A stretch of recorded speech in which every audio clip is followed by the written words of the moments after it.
to our newest episode of the ISD 3. Today, we'll take a look at trunk-or-treat events from multiple schools, hear from athletes wrapping up fall sports, find out about Van Horn's Stem-a-thon, and much, much more. But we'll kick things off at Truman High School, where they held their first concert of the season, where both families and students look forward to many emotions and effects of the event. Choir isn't really anything like nerve-wracking anymore, but I would say it's kind of like a gratifying feeling because like me and all of the other choirs have like worked incredibly hard to memorize music, learn notes, learn rhythms, and just kind of like not only turn it into notes and rhythms, but make it like music and art. So I think it's kind of like a gratifying feeling, and I'm very proud of like everybody else too. Choir also brings students together, helping upperclassmen to really appreciate underclassmen. I sing with 3 of the 5 choirs at Truman High School. And so it's very interesting to hear how our sound changes from class to class. And I got to hear the women's choir sing with me for the first time, and it's just a beautiful sound. While each upperclassman has their chance to grow, they've also welcomed freshman Xander Thien into True Tones. Everyone in True Tones has been really supportive of me being a freshman, and I'm glad that they could accept me. It was scary. I was not prepared at all, but I grew as a person, and I'm more prepared than I ever was. All choir students definitely feel that choir has a huge impact on their lives, bringing them their closest friends and favorite memories. It's such a great experience to be able to mesh your sound and work together with so many people from all different kinds of backgrounds that you might not normally experience in your day-to-day classes. And you get opportunities to like leave the school and sing for other people and share your voice with the community. Many of the choir students wholly recommend and hype up choir as a whole, letting us know that the experience, acceptance, and impact of the community is a huge part of why they join choir. Like we got an email about this like from somebody, a community member, who like basically just like stated the impact that watching us had. I recommend choir because it's just a place you can go and be yourself. You can sing music, you can just do anything and just be you. That's really it. Another Truman group in the spotlight was the volleyball team, who earned a 2 seed in their district and played in the tournament over the weekend. As October comes to an end, volleyball districts are finally starting over at Truman. The team's hope are at an all-time high going into it. Awesome. And since you guys are going into districts, how are you feeling going into it? I'm feeling pretty good because we have a pretty good record, and I'm sure that if we play our best to the best of our ability, then we can advance. Pretty good. I think we're going to have a strong team going out, and I think we can do some great things. Confidence is a fantastic thing to have, but that's not all that goes into winning a game. The plays and expectations are just as important. And what are your expectations going into it? Just to take it one game at a time and hopefully win a championship. Of course, hopefully to continue, win this next game against Lee Summit. Yeah. Thanks for the report, Will. The busy week continued for Truman, with Student Council playing a vital role in several big events. It's an important time of year for the Student Council members. Many of them have important jobs to fulfill. Stuco districts are always a hit, providing fun, new ideas, and lasting memories. Okay, so what we do at districts is we talk about like building, how we build together, and how we can do that here, and like fundraising, saving up for prom, and all the fun stuff. We kind of just went around in 3 different groups. We were sorted by colored wristbands, and we just went over different things in each rotation. Student council members have also been planning one of the bigger events of the year, Trunk or Treat. This event happened over the weekend. Let's see what kind of things they were planning. We're planning to do a Candyland theme, like the board game. Our theme is Alice in Wonderland. Students did more than plan a theme. They also planned their costumes. What are you dressing up as?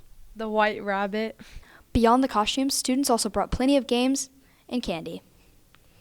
What candy are you going to bring? All that we can. We're giving out hug juices, like the barrel juices. It was a very successful week for the Student Council, and they know there will be many more busy weeks to come. Thanks, Lucy. Truman wasn't the only one hosting a trunk-or-treat event, though. Chrisman also played host to their own event. What club are you sponsoring? I'm sponsoring Photography Club. I'm part of Student Council. I run Photography Club. I run Saga. I'm joining German Club. I am the photographer for Polynesian Club, and I'm also part of Creative Writing. I'm the sponsor of Saga, the Straight and Gay Alliance here at William Chrisman. I am the student council sponsor. What are they doing for Trunk or Treat? We're doing hopscotch, and then we're doing musical chairs. And which of those clubs are participating in Trunk or Treat? Usually we just kind of pass out candy, help out if any of the other, if there's like any extra activities that need like a person to kind of watch over it. So we'll probably just do that again. We are actually in charge of like running the whole logistics of it all. And then we'll have a bunch of games as well there. How do you feel about Trunk or Treat being inside this year? Well, it was inside last year, and last year was the first time I did it. I know initially we were planning to have it outside last year, but it still went well inside. Student council is running Trunk or Treat, photography club is doing musical chairs, and German club will be doing a pretzel toss. Pretty well, I hope. I actually like it a whole lot more inside just because the weather's always unpredictable. With it being inside, it makes it fun for the kids to kind of come inside and see Chrisman too. They just get excited doing all of that. Is there anything you'd change about Trunk or Treat? What I would change about Trunk or Treat? Not particularly. I mean, we had a really good turnout last year, and it was a lot of fun, and I think it'll be good again. So. One thing I would change is that we've always done it outside. So this year we're doing it indoor because last year we had to from rain. I feel like having some outdoor and some indoor so parents aren't confused, because last year when we did it indoor, a lot of parents just thought it was canceled because there was no cars outside.